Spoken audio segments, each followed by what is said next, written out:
je l'ai fait. J'ai écrit 3 livres en 6 mois. On se retrouve dans ce bureau que vous connaissez, dans le bordel que vous connaissez avec ce câble internet qui traîne et ce canapé qui sert plus de rangement qu'autre chose pour la reprise des vidéos YouTube. Et l'épisode du jour est très particulier puisqu'on va revenir sur ce challenge que j'ai tenu pendant les 6 derniers mois, d'où mon absence sur YouTube. En tout cas, bonjour, bonsoir, qu'importe, j'espère que vous allez tous très bien. Moi c'est Nora et bienvenue dans cette nouvelle vidéo. Ah, ça fait du bien de le refaire! Ah, je suis contente! Avant toute chose, pour ceux qui débarquent sur cette chaîne avec cette vidéo, j'ai écrit 3 livres en 6 mois et j'ai tout documenté sur Instagram et TikTok et également en YouTube Shorts. Le tout, c'est qu'aujourd'hui, on va revenir sur les points clés et les temps forts de ce challenge. Je vais aussi répondre à vos questions et on va parler de la suite et du futur de cette chaîne. Et sur ce, écoutez, on est parti. Le 17 février 2025, j'ai débuté le challenge d'écrire 3 livres en 6 mois. Pourquoi? Parce qu'en année de terminale, en cours d'histoire géo, j'ai eu une idée de trilogie. Une trilogie de new romance avec un escape game. J'avais quelques idées, j'ai pris des feuilles à mon camarade et j'ai tout noté. Et de là, on est sorti The Escape Love Series qui, du coup, était mon nouveau projet. Le truc, c'est que j'avais beaucoup de mal à rester régulière sur mes écrits. J'adorais faire des sprints d'écriture, mais j'avais beaucoup de mal à aller au bout de mes projets de par le fait que j'avais une vie assez mouvementée. Le premier jet, je l'ai terminé en été 2024 et je vous ai sorti une vidéo dans laquelle je vous expliquais que j'avais réussi à écrire 40 000 mots en 8 jours. J'avais fait un énorme sprint parce que j'avais vraiment envie de finir ce premier tome. Mais après ça, plus rien. J'avais plus envie d'écrire, je me sentais plus vraiment à l'aise avec ce truc-là. Je sais pas, j'avais pas la motivation nécessaire pour aller au bout. Mais plus le temps passe et plus l'envie d'écrire me reprend. Comme à chaque fois. Et je me dis que cette fois-ci, j'ai envie de faire les choses un petit peu différemment. Alors je réfléchis et je me dis que me lancer un challenge, ce serait peut-être une bonne idée pour tester un peu mes capacités d'écriture. Je l'avais déjà fait il y a quelques années en écrivant un livre en 2 mois. Et du coup, je me suis dit, bon, là en l'occurrence, c'est une trilogie, donc on va faire 3 livres en 6 mois. Et voici comment est né le 6x3 challenge. Alors l'idée était là, mais maintenant, comment est-ce que je fais pour garder la motivation et comment est-ce que je fais pour aller au bout? Je suis ce qu'on appelle une prouveuse. Voilà, et j'ai aucun problème avec ça. Quand je dis quelque chose en public, je m'y engage et je tiens beaucoup plus mes engagements lorsque je les prononce devant des gens plutôt que lorsque je les garde pour moi. C'est très paradoxal, mais je suis une personne qui se motive comme ça, en me disant que je me suis engagée auprès de quelqu'un, auprès d'un public, auprès de personnes qui me connaissent ou pas, et que du coup, si je vais pas au bout, ça renverra une image de moi que j'aime pas forcément. Et donc de là vient l'idée d'en parler sur les réseaux sociaux. Alors en même temps, je rencontre des personnes et des créateurs qui ont un peu le même principe et je me dis que mon approche pourrait être super intéressante puisque dans le monde littéraire, ça se faisait pas trop à l'époque. Et c'est comme ça que le 17 février 2025, je sors ma première vidéo pour annoncer ce challenge. Je vous épargne les détails, la série de vidéos est de toute manière disponible sur mes réseaux, donc si vous voulez aller vous la mater, allez-y. Il y a 182 épisodes les gars. Je pense que vous en avez pour une bonne soirée. Et voilà.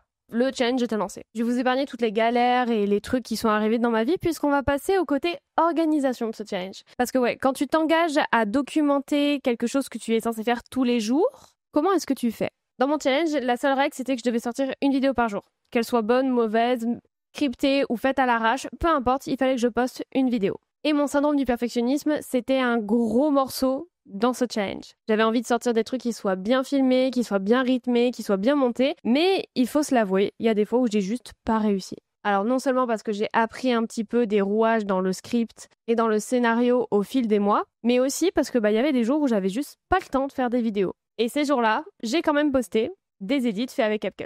Parce que finalement, l'important c'était juste de sortir une vidéo. En bref, voilà les différentes stratégies pour l'organisation et la création de contenu que j'ai pu tester pendant ce challenge. Numéro 1, je fais la vidéo le jour même. C'est-à-dire que je sais que j'ai le temps, par exemple, je suis en vacances ou en week-end, et je me dédie 2 heures pour écrire, tourner, monter la vidéo et la poster. C'est réalisable, il faut quand même avoir une certaine aisance sur le montage vidéo et le scriptage, mais franchement, c'est grave faisable. Deuxième stratégie, en avoir d'avance. Alors en général, j'aimais bien en avoir 4-5 d'avance pour avoir ma semaine de taf complète préfaite. C'est-à-dire qu'en gros, je travaillais le mardi, mercredi, jeudi et vendredi matin.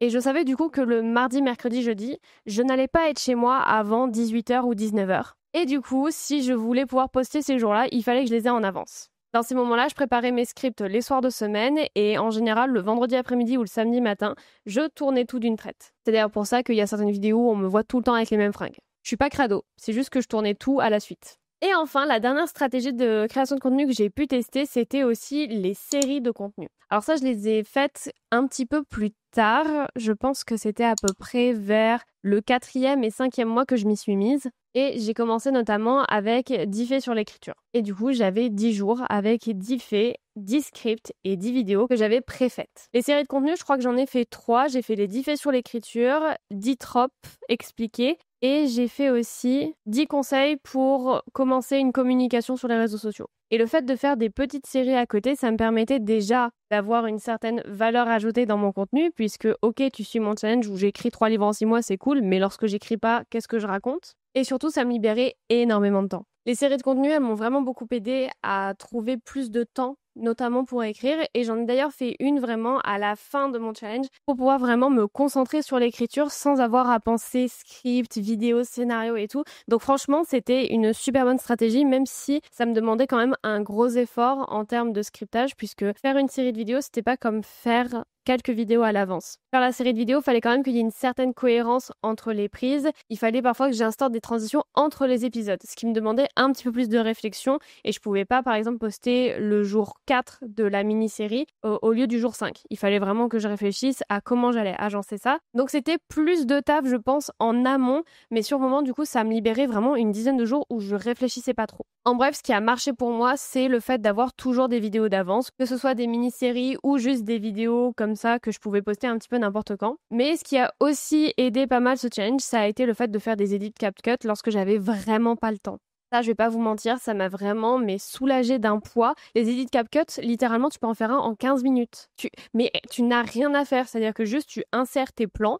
Donc il faut avoir quelques b-roll, donc c'est-à-dire des plans où par exemple tu es en train d'écrire, ou des plans où tu es en train de dessiner, ou des plans où tu es en train de marcher. Et tu as juste à les caler sur la musique avec le modèle que tu utilises. Donc non, franchement, ça a été génial et là-dessus, j'ai vraiment été hyper contente quand j'ai trouvé ce truc parce que j'en ai fait quelques-uns, notamment au moment où j'allais pas super bien mentalement et où j'avais besoin de me reposer. Bref, voilà pour mon organisation. On y reviendra de toute manière un petit peu après puisque vous m'avez quand même posé pas mal de questions. Maintenant, on va passer aux petites réussites annexes qu'il y a eu avec ce challenge puisque, d'accord, j'ai écrit 3 livres en 6 mois, mais il faut savoir que je suis une personne qui ne tient pas en place. Voilà, c'est-à-dire que tu me dis fais A, je vais faire A, B, C, D, G, F, E, K, L, M, Z, Y. Bref, je vais faire plein de trucs et surtout, je m'ennuie extrêmement vite. Donc, ok, on écrit 3 livres en 6 mois, mais par contre, il faut quand même que je me stimule d'une autre manière et que je me donne envie d'écrire avec d'autres moyens que juste le fait de me mettre devant mon écran. Et pour me motiver, justement, j'ai créé un serveur Discord autour de l'écriture, la lecture et de la création de contenu.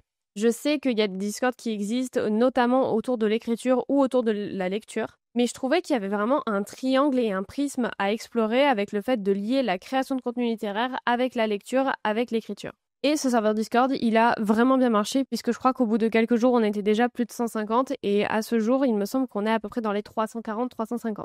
Et franchement, je vais pas vous mentir, je suis assez fière de mon coup. Avec ce Discord, du coup, j'avais l'ambition un petit peu de créer une sorte d'espace d'apprentissage pour les auteurs notamment qui ne savent pas forcément communiquer sur les réseaux sociaux ou qui ont un petit peu de mal. Et du coup, allant avec ça, je me suis dit que ce serait peut-être cool de tester le format du webinaire. Et du coup, j'ai lancé un webinaire à la carte, déjà parce que c'était mon premier, mais en plus et surtout parce que j'avais pas envie de fixer des prix astronomiques pour des trucs que personnellement j'ai appris toute seule. Et j'ai bossé avec mes inscrits sur leur communication. Et en fait, ce qui a été super sympa et je pense la plus-value d'avoir fait un événement un petit peu comme ça, c'est qu'on avait des rendez-vous en fin de journée et que du coup, on pouvait vraiment suivre les avancées des uns des autres sur la création du compte Instagram, sur la création des premiers posts, etc., etc. Et surtout, on avait des sessions de questions en fin de séance qui étaient toujours hyper intéressantes. Il y a eu plein de trucs géniaux et du coup, je trouve que l'intelligence collective qui a créé ce webinaire a été super intéressante. Restez hydratés, c'est important.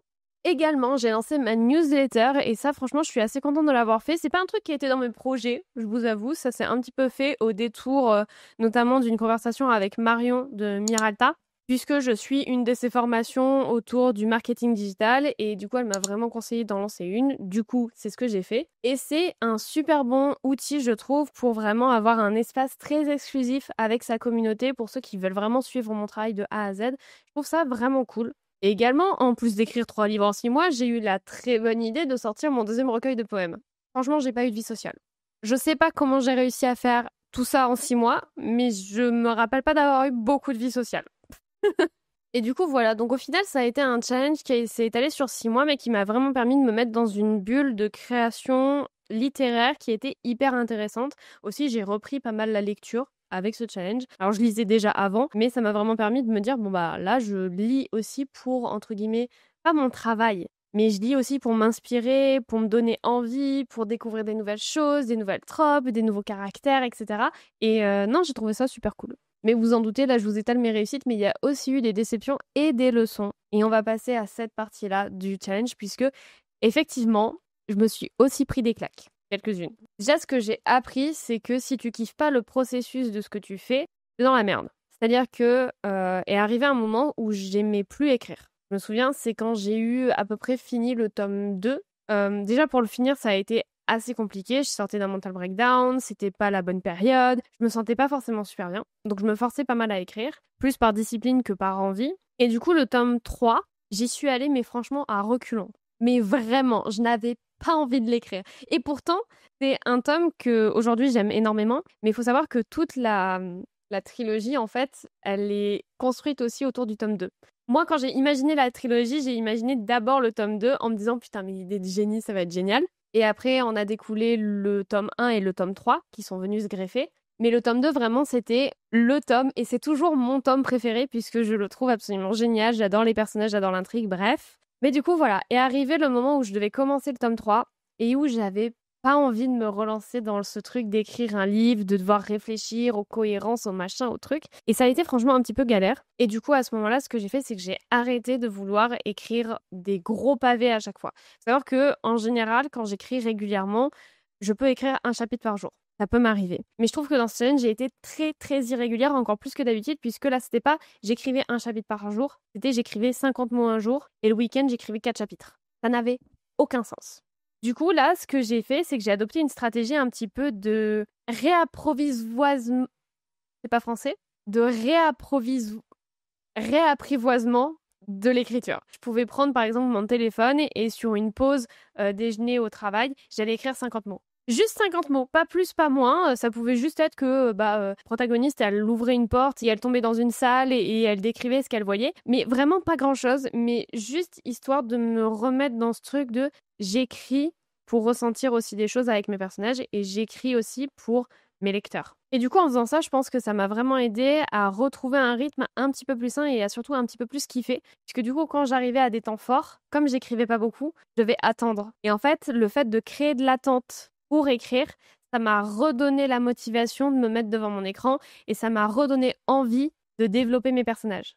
Et à ce moment-là, je pense que j'ai rekiffé un petit peu plus le processus d'écrire, même si je vous avoue que je pense que j'ai encore pas mal de travail à faire à ce niveau-là, puisque là, ce challenge, il m'a vraiment plongé dans un état de productivité assez complexe. Et là, je m'en dépatouille petit à petit en vous proposant des contenus autour de ma trilogie, en vous en parlant, en recevant aussi vos retours. En gros, le fait d'avoir aujourd'hui des retours sur mon challenge parce que je l'ai fini, parce que les gens veulent en savoir plus, etc., ça me motive moi à réécrire mes personnages, à réécrire mes intrigues, à améliorer le tout pour vous proposer quelque chose de cool et d'après d'avoir encore vos retours qui sont positifs. Et du coup, vous l'aurez compris, il y a une autre leçon que j'ai apprise, c'est que je pense que je suis faite pour écrire en sprint. Je pense que mes premiers jets, je ne peux pas les étaler par exemple sur un an.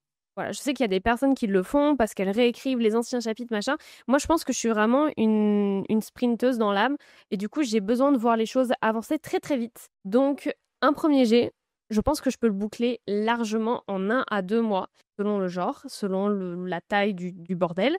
Et qu'après, je vais avoir besoin de temps pour revenir dessus, pour le retravailler, etc. Et qu'à ce moment-là, je vais pouvoir laisser un petit peu plus mon perfectionnisme parler. Mais le truc, c'est que si je laisse mon perfectionnisme prendre le dessus dès le départ, le bouquin ne sera jamais fini. Et ce challenge m'a vraiment aidé à mettre des mots dessus et des stratégies en place pour un petit peu bypass mon côté très perfectionnisme et du coup arriver à écrire 3 bouquins. Parmi les déceptions et la réalité derrière le challenge, il y a aussi eu des trucs que vous n'avez pas vus. Dont le fait, du coup, vous l'aurez compris, que je n'écrivais pas tous les jours. Franchement, je vais être hyper honnête, je ne sais pas combien de jours j'ai écrit sur ces 6 derniers mois, mais ça m'étonnerait, très honnêtement, que j'ai écrit plus de 90 jours. Donc, c'est-à-dire que je pense que sur les 6 mois, j'ai peut-être passé 3 mois à écrire, à tout péter. Et franchement, 3 mois, je suis encore hyper gentille, sachant que j'ai écrit 3/4 du 3e tome en 10 jours, que le tome 2, pareil, je l'ai fini en 1 semaine aussi. Franchement, je suis hyper gentille quand je dis que j'ai écrit pendant 3 mois. Donc, ce que vous avez vu autour du challenge, n'allez pas penser que j'écrivais tous les jours, que je bossais tous les jours dessus, puisqu'en fait, le problème du challenge que je me suis lancé, c'est aussi que je devais créer une vidéo. C'est-à-dire, je devais pas juste écrire tous les jours, je devais créer une vidéo par jour qui apportait un petit peu de lumière sur certaines choses, qui vous apprenait des trucs, qui me faisait kiffer, qui vous faisait kiffer, bref. Donc, finalement, il y avait des jours où je n'écrivais pas. Donc, tous ceux qui me voyaient comme une tarée du travail où j'écrivais jour et nuit, non. Et ça, je ne dis pas, je suis pas en train de me jeter la pierre en mode j'ai pas travaillé, machin, mais juste, j'écrivais pas tous les jours. Et du coup, pour aller avec ça, je pense qu'il y a un truc que vous n'avez pas trop vu non plus, c'est que j'ai quand même pris des périodes de off. Alors, pas beaucoup, puisqu'en général, quand je prenais des périodes de off en termes d'écriture, c'était pour aller, par exemple, sur des périodes un petit peu de rush en termes de travail ou de cours, etc. Mais il y a eu 2-3 fois où j'ai pris des périodes un petit peu off et où je regardais même plus mes manuscrits pour tout simplement aller travailler et vivre ma vie. Voilà, puisque nous ne sommes pas des machines. Voilà, en tant qu'auteur, nous sommes aussi là pour avoir une vie. J'ai pas cherché à me forcer, j'ai pas cherché à jouer la discipline par-dessus tout, même si j'aurais pu, puisqu'en jouant la discipline jusqu'à un certain point, je savais que j'allais finir par me bloquer sur l'écriture et j'avais pas envie. Donc voilà, je pense que ça, c'est des trucs que vous avez pas forcément vus, mais je tiens quand même à en parler. Je pense honnêtement que l'écriture, ça a pas été le plus chiant dans ce challenge, mine de rien. Alors, ça a été le gros du travail, puisque c'était quand même le sujet central. Mais le truc qui m'a pris le plus de temps, je pense, étalé, c'est le fait de créer des vidéos tous les jours. Parce que créer des vidéos, je peux pas le compenser, je peux pas créer genre 50 vidéos en une semaine. Ça, je sais pas le faire. Par contre, écrire 40 chapitres en une semaine, en moyennant un petit peu, j'y arrive.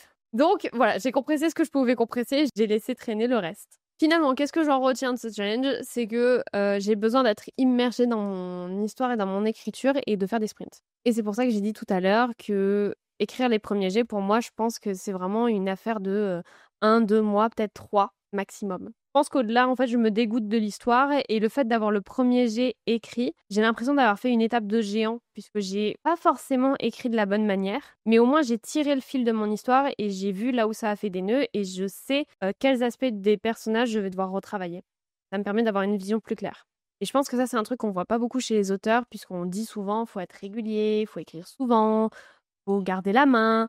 Pas forcément d'accord. Je trouve que aujourd'hui, il y a moyen d'écrire des très belles choses en peu de temps, si on s'immerge complètement dedans, si on a une certaine expérience et si on fait aussi appel à des gens extérieurs. Vous me voyez venir, je vais vous parler de mon alpha lectrice. Pour ce challenge, la question m'a été posée de savoir si j'étais toute seule derrière l'écriture ou si j'avais quelqu'un. Alors que ce soit une personne qui écrivait avec moi, qui me corrigeait, machin. Non, mais j'avais une alpha lectrice qui ne m'a pas lâchée de A à Z. Je vais pas vous mentir, au début de challenge, je crois que j'en avais 2-3. Sur les 2-3, il y a eu un turnover qui était infernal. J'ai eu énormément de chance d'avoir une alpha lectrice qui m'est suivie de A à Z et qui me suit toujours et qui continue à regarder mon travail au fur et à mesure que j'avance. Donc pour ça, s'il vous plaît, on va tous remercier en commentaire Poki. Poki, qui est mon alpha lectrice et qui aura son nom dans mes remerciements à coup sûr. Parce que franchement, elle en a essuyé, hein. Des crises existentielles, des crises de larmes, des j'ai envie de buter ce perso, des changements. Elle a essuyé tellement de merde, la pauvre. Remerciez-la, parce que je pense que sans elle, je me serais tiré une balle depuis très longtemps. Donc à la question, est-ce que j'étais toute seule pendant ce challenge? Absolument pas. J'étais entourée. Il y avait aussi ma mère qui me soutenait. Enfin bref, j'étais pas complètement seule. Et je pense que c'est aussi pour ça que j'ai ouvert le Discord parce que je sentais que un truc qui était important. Quand je parlais du fait d'avoir une alpha lectrice, il y a beaucoup de gens qui me disaient ah mais moi je suis seule, du coup j'arrive pas à me motiver machin. Et je me suis dit bon autant ouvrir un Discord et voir ce que ça donne et peut-être que ça aidera des gens. Ça a aidé des gens et il y a plein de personnes sur mon Discord qui ont fini leur manuscrit, qui ont fait des cowork et tout donc voilà, je pense que c'est aussi venu un petit peu de là. En bref, avant de passer à la FAQ, on va quand même apporter une petite conclusion à ce challenge. J'ai écrit 3 livres en 6 mois. J'ai eu plein de victoires à côté, ça m'a appris énormément de choses. Et du coup, les prochaines étapes, ça va être les corrections, les réécritures et la publication sur Wattpad. Ouais, comme je vous l'ai dit tout à l'heure, je suis une prouveuse et je suis également une personne qui a besoin d'avoir quand même des petites récompenses sur le chemin de son travail. Moi, j'arrive pas à garder mes projets secrets pendant des mois et vous lâcher la bombe. Alors, à part si je suis tenue de le faire par un accord de confidentialité, je n'y arrive pas. ou alors vraiment, il faut que je fasse un énorme effort. Le meilleur moyen pour moi d'aller au bout de cette trilogie et vraiment d'exploiter tout son potentiel, ce serait de vous proposer une lecture sur Wattpad de la version un petit peu alpha. Ce que j'entends par version alpha, c'est-à-dire que je vais réécrire une première fois les 3 tomes et je vais vous poster cette version réécrite, corrigée, et vous aurez la version alpha disponible sur Wattpad. Une fois cette version alpha publiée, je pense que j'attendrai d'avoir des retours et je prendrai aussi un petit peu de temps pour faire d'autres projets avant de m'y remettre et de réfléchir à une publication en maison d'édition ou en auto-édition. Pour l'instant, j'ai pas trop envie d'y penser, même si je vous avoue que je suis vraiment pas fermée à avoir des conversations avec des maisons d'édition aujourd'hui. Mais pour ce qui est de l'auto-édition, j'ai vraiment pas envie de me précipiter, j'ai pas envie de réitérer les mêmes erreurs. Et très honnêtement, à partir du moment où je publie sur Wattpad, il existe déjà d'une certaine manière, donc je ressens pas le besoin d'aller au-delà, même si j'ai quand même envie d'aller au-delà au final. Est-ce que c'est logique ce que je dis? Putain, je sais plus faire de vidéos, les gars, je ne sais plus. Donc bref, vous l'aurez compris, vous allez pouvoir lire The Escape Love Series sur Wattpad à partir de septembre. Il y aura un chapitre par jour à 18h sur mon compte. Donc si ça vous intéresse de découvrir l'histoire de 3 couples qui vivent des aventures un petit peu rocambolesques, écoutez, je vous invite à me suivre sur Wattpad. De toute manière, les liens sont dans ma bio. En bref, pour mon bilan perso, je suis fière, j'ai appris plein de trucs, j'ai envie de continuer, j'ai envie de concrétiser un petit peu plus cette trilogie et j'ai surtout envie d'écrire d'autres trucs. Ouais, parce que le problème, c'est que pendant que j'écrivais de la romance, j'ai eu très envie d'écrire de la fantasy. La fantasy que j'avais postée sur Wattpad a atteint les 10 000 lectures. Beaucoup de personnes m'ont demandé la suite. C'est la merde. Aujourd'hui, on est le 16 août, au moment où je tourne cette vidéo, et j'ai acheté un carnet. Je sais que vous ne comprenez peut-être pas ce que je veux dire. Mais si je vous dis que j'ai acheté un carnet et des post-it, on comprendra qui pourra, mais mon aventure dans l'écriture n'est clairement pas terminée. Et même si au final, je pense qu'il y a eu des moments où j'ai pas forcément kiffé écrire, le fait d'avoir la discipline de continuer et d'avoir une deadline, ça m'a vraiment, ça m'a aidé. Ça m'a énormément aidé. Voilà, assez de teasing, passons maintenant à vos questions que j'ai récoltées sur Discord et Instagram. On va commencer tout de suite avec la première qui n'est pas forcément en rapport avec mon challenge. Quel style préfères-tu? Romance, fiction, roman classique, donc je suppose quel genre littéraire tu préfères. Alors à lire, je lis de la fantaisie, de la romantésie, de la romance. Ça m'arrive de lire parfois un petit peu des choses genre développement personnel. Et plus rarement, j'ai touché un petit peu au thriller et à ce genre de choses. J'ai pas forcément accroché, mais ça reste dans les trucs que je peux. Je pense pas que j'ai vraiment de fermeture, mais j'avoue que ouais, la romance et la fantasy, c'est vraiment mes doudous. J'aime trop ça. Comment tu as fait pour avoir toujours de l'inspiration et de la motivation pour continuer? Alors de l'inspiration, ça n'a pas été très compliqué, puisque du coup, comme je vous l'ai dit, l'idée de la trilogie m'était déjà venue avant. Et de la motivation, c'était surtout le fait de le documenter. En fait, si j'arrivais au bout des 6 mois en disant, bah les gars, j'ai pas réussi, j'aurais pas aimé l'image que ça aurait donné de moi, même si j'avais eu les meilleures raisons du monde, etc. Et du coup, je pense que la motivation, c'était surtout une question d'ego. Voilà. Il y avait une question d'ego envers les autres, mais il y avait aussi une question d'ego envers moi-même. La personne que j'étais en terminale a imaginé une trilogie.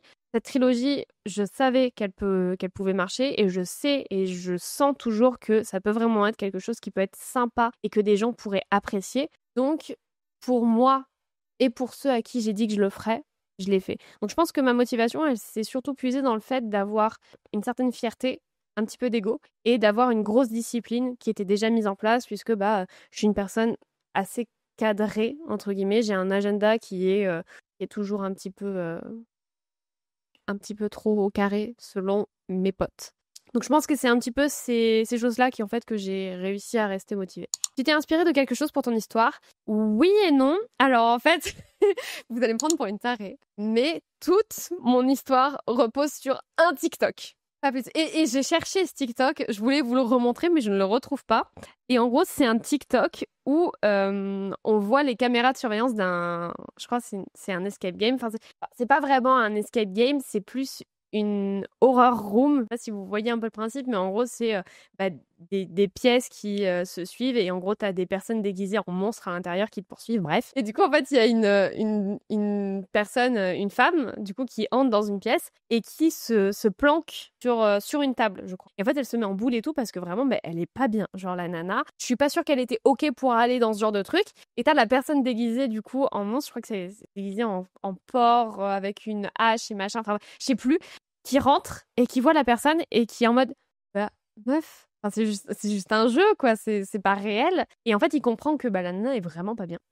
Et du coup, je crois il retire son masque et il porte la personne et il l'emmène. Et genre, Je suis une putain de fleur bleue, les gars, mais pour moi, c'était l'histoire de la meilleure romance du siècle. Alors, ça se passe pas exactement comme ça dans le... Du coup, c'est dans le premier tome qu'il y a une scène assez similaire. Ça se passe pas exactement comme ça. C'est un petit peu plus... Voilà, j'ai un petit peu repensé le concept parce que j'avais pas forcément envie non plus de copier des trucs. Mais c'est vraiment cette vidéo-là m'a donné beaucoup d'idées. Et du coup, je l'ai intégrée à mon tome 1. Et comme je vous l'ai dit, en fait, ma trilogie s'est vraiment construite autour du tome 2. Donc j'avais vu cette vidéo, mon idée du tome 2, je la garde. Et après, il y a eu le tome 3 qui s'est rajouté parce que j'avais envie d'offrir une histoire à tous les personnages masculins qu'on découvre au début du tome 1. C'est une bande de potes qui sont 4. Il y en a un qui est déjà en couple. Du coup, il m'en restait 3. Et j'avais envie vraiment d'exploiter les 3 personnalités de ces 3 mecs pour donner un truc un petit peu sympa, quoi. Quelle est ta routine pour garder la motivation sans te dégoûter de l'écriture? Eh bah, vous l'aurez compris, j'ai pas de routine. J'ai pas de routine, les gars. J'aimerais bien vous dire, alors je me fais mon petit thé, je me lève à telle heure, je fais ça, je fais... J'ai pas de routine. D'accord. C'est juste, je me fous la pression, je parle aux gens, j'ai beaucoup d'ego et de la discipline. Y a pas de routine. Quelles sont les choses que tu avais déjà écrites avant de te lancer? Fiche perso, plan des chapitres, etc. On va dire que du coup, ce que j'avais déjà écrit, j'avais écrit le premier jet du tome 1. J'avais commencé une timeline notamment dans mon carnet, mais je l'ai jamais fini. Le plan de l'université, je m'en suis jamais servi. Là, j'ai des fiches perso, mais pareil, je m'en suis jamais servi.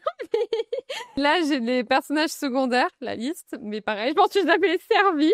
Au final, je pense que ce qui m'a le plus été utile, et je suis allée fouiller pour vous les retrouver, c'est les 3 feuilles que j'avais chourave à mon pote pour écrire. J'ai détaillé un petit peu les tropes, enfin voilà. Et je pense que c'est là-dessus que je me suis le plus appuyée pour faire les plans. Les plans, je les ai faits en assez peu de temps, puisqu'en fait, je fais mes plans en général 10 chapitres par 10 chapitres. Et on en vient du coup à la prochaine question qui est comment tu t'organises pour écrire tes romans. Personnellement, pour cela, et je précise bien pour cela, j'ai fonctionné avec des plans chapitre par chapitre. C'est des plans que je fais sur Word avec une feuille en format paysage. J'ai un tableau, j'ai le nombre du chapitre, le point de vue et ce qui se passe dans le chapitre. Rien de plus simple franchement à faire. Et du coup dans le chapitre, j'écris tout ce qui se passe, machin, puis je passe au prochain, nanana. C'est ce qui me permet le plus de rester focus quand je fais notamment des rushs, parce que j'ai pas à réfléchir à ce que je vais écrire, je sais déjà ce qui va se passer. Et c'est ce qui a fonctionné pour moi dans ce cas-là. Je pense que je suis profondément une autrice architecte, mais je pense aussi que j'ai un petit peu de jardinière en moi. Le fait d'avoir un plan, ça m'empêche pas d'innover. Et je sais que, par exemple, le plan du tome 3, il y a des moments, je l'ai pas trop respecté. Hein. Parfois, je suis même passée à l'opposé du plan, mais finalement ça fonctionnait mieux. Donc voilà, j'ai un plan, mais je me laisse quand même la liberté de changer si je sens que j'ai envie d'écrire autre chose. Et du coup, ça répond encore une fois à la prochaine question qui est tu es quel mode, donc jardinière ou architecte. Pour rappel, jardinière, c'est les personnes qui écrivent sans avoir de plan prédéfini ou de... Alors que les architectes, on fait des plans, on mesure un peu la taille des murs, machin, on aménage, tralala. Moi perso, du coup, comme je l'ai dit, je suis une architecte dans l'âme puisque je suis une putain de stressée de la vie. Voilà, j'ai un agenda Google avec 15 libellés, un pour dormir, un pour la douche, un pour le sport. Enfin, au bout d'un moment, les gars, ça en dit long. Mais voilà, comme j'ai dit, j'ai quand même un peu de jardinière en moi sur le fait de me laisser la liberté de changer complètement mes plans si je pense que c'est la bonne chose à faire. Comment tu t'es lancée dans ce challenge? J'ai dit adieu à ma vie sociale. Voilà. Pourquoi te donner une deadline? Parce que pour moi, c'est important d'avoir un moment où ma charge mentale va s'arrêter. Et j'aime énormément le fait d'avoir une date où je sais que mon cerveau ne va plus penser à la chose qui m'occupe. Et ça fonctionne. Alors autant pour l'écriture que pour mon travail, que pour mes cours, etc. J'ai vraiment besoin d'avoir des deadlines. Et ça s'inscrit aussi dans la méthode SMART.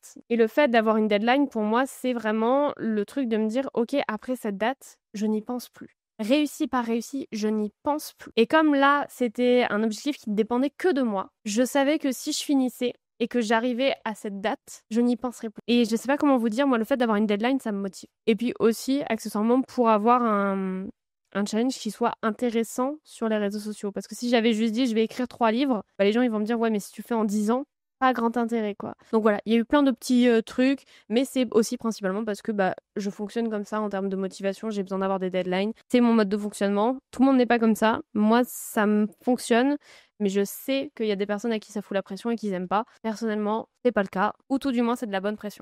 Comment tu fais pour écrire autant? Je dis adieu à ma vie sociale. C'est aussi parce que je suis une personne qui écrit vite. Je sais qu'il y a des personnes qui, elles relisent énormément les phrases qu'elles ont écrites, etc. Du coup, sur une session, par exemple, de 30 minutes, elles vont écrire 100 mots. Sur une session de 30 minutes, personnellement, j'écris plutôt entre 700 et 800 mots. Parce que je préfère écrire d'une traite et retravailler après avec des avis extérieurs plutôt que de me brider directement et de laisser mon perfectionnisme avoir le temps de réfléchir. Et dernière question, tes livres sont-ils illustrés ? Oui, il faut savoir déjà que je prépare une illustration par livre. Voilà, j'ai une tablette graphique que vous voyez qui est magnifiquement bien rangée à sa place. Donc, de moi-même, je fournis une illustration que je pense intégrer dans le livre même et avoir après peut-être, je sais pas moi, en poster ou en carte, enfin, j'en sais rien. Mais une chose est sûre, c'est que quand j'ai fait mon chapitrage, d'ailleurs, je notais les endroits où ce serait peut-être cool d'avoir une illustration. Après, est-ce qu'ils seront illustrés par des artistes dans le cadre d'une édition en auto-édition ? Je pense très sincèrement que oui. Et c'est aussi pour ça que j'ai pas envie de me précipiter dans l'auto-édition pour pouvoir avoir le temps de récolter notamment les fonds nécessaires pour faire appel à un artiste et avoir aussi une meilleure idée de ce que j'ai envie de fournir comme format pour ces livres-là. Est-ce que j'ai envie de faire des versions collector ? Est-ce que j'ai envie de jaquettes ? Est-ce que j'ai envie de machin, truc bidule ? Bref, dans tous les cas, oui, ils sont illustrés puisque de toute manière, il y a une illustration par tome qui est prévue et qui seront postées sur mon Instagram en temps voulu.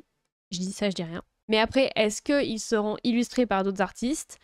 Sans doute, mais pour l'instant, c'est pas dans les tuyaux. Et voilà, c'est tout pour cette vidéo, j'espère qu'elle vous aura plu. Si vous avez d'autres questions au sujet du challenge ou de l'écriture ou quoi que ce soit, n'hésitez pas à me les dire en commentaire, j'y répondrai. Attendez avant de quitter la vidéo puisque j'ai une autre annonce à vous faire. En début de vidéo, je vous parlais notamment de l'avenir de cette chaîne puisque je compte bien reprendre YouTube régulièrement. Et pas régulièrement, je veux dire une vidéo toutes les semaines. Pendant les 12 prochaines semaines, vous allez avoir le droit à un épisode d'un nouveau podcast, Times New Romance. Il sera donc disponible sur YouTube et sur Spotify. Et on parlera du coup de littérature, des choses qui vont un petit peu ébranler la sphère littéraire, notamment digitale. Le soumettre dans la New Romance est-elle une sous-littérature, etc., etc., etc. Et qui sait, peut-être que je reviendrai aussi au travers de vlogs d'ici l'année prochaine. En tout cas, plein de beaux contenus à venir, que ce soit ici sur Instagram ou sur TikTok, donc si vous ne me suivez pas là-bas, je vous invite à le faire. En tout cas, moi, ça m'a fait énormément plaisir de vous retrouver sur un format long, de pouvoir un petit peu plus vous parler de ce challenge qui m'a du coup pris tout mon temps ces 6 derniers mois. Encore une fois, j'espère que cette vidéo vous aura plu. Si vous l'avez aimé, n'hésitez pas à liker et à vous abonner pour voir la suite. On se retrouve bientôt dans la prochaine. Et sur ce, bye!